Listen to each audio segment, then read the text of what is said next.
Good morning, everyone. Jeanette Byro here. I'm a medium and a channeler, and we are going to dive in to see what Spirit has for your daily message today. Now, I'm still using the Wisdom of Avalon Oracle decks by Colette Baron Reid. I just am loving this deck right now. I feel like the cards are very responsive to the divine messages for right now, so we'll stick with them. So let's see what's in store here today.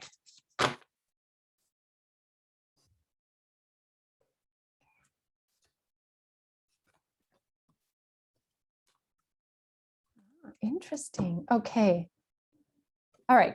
So we have the Goblin card. We have trust, partnership. Now, my guides are telling me that this is a twofold message, two levels here.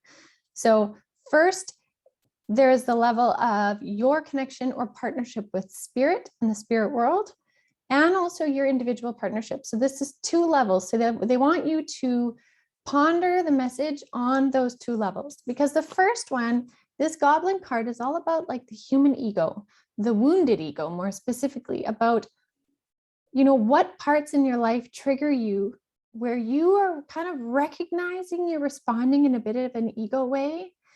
And it's not about recognizing that and then judging yourself for responding that way. It's more like having compassion for the parts of you that your ego is still trying to protect. The ego comes in because it wants to protect something that's been hurt, harmed, influenced in a way that didn't feel right. So the ego comes in as this protector, but it is not needed. It simply is almost like a warning sign for you then to recognize something is coming in for you to look at before it just kicks into gear and your response becomes an ego-based response. So this is talking about the wounding. So what in the collective is causing an ego response, and what in your personal relationships or your personal life is causing an ego response. That's what this is asking you, because it's saying, trust in the deeper meanings. Trust in the deeper understandings that surface. Be willing to look at the triggers. We've been talking a lot about triggers.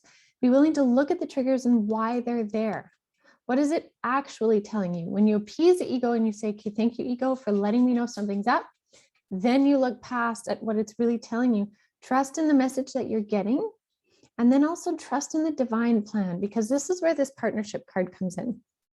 Now, this is specifically with Spirit. Spirit saying, please trust in our desire to be co-creating with you. Trust in that. Don't let your ego get in the way of the potential for you to co-create with the universe. That's what they're saying. Trust in the greater plan. Trust in your ability to be a creator right now and begin manifesting the reality you want. Now, in terms of your individual relationships, this is saying, look to your partnerships and see where maybe your ego is stepping in and preventing you from truly trusting the bond of those relationships. Sometimes our egos keep us blocked from diving deeper into partnerships, deeper into a beautiful relationship that could just blossom if the ego got out of the way. So deepen into feeling through your ability to trust a little bit more to really secure these partnerships in your life as well. Now they're telling me to pull one more card. So let's just see what this last one is. It said it's the last piece of insight.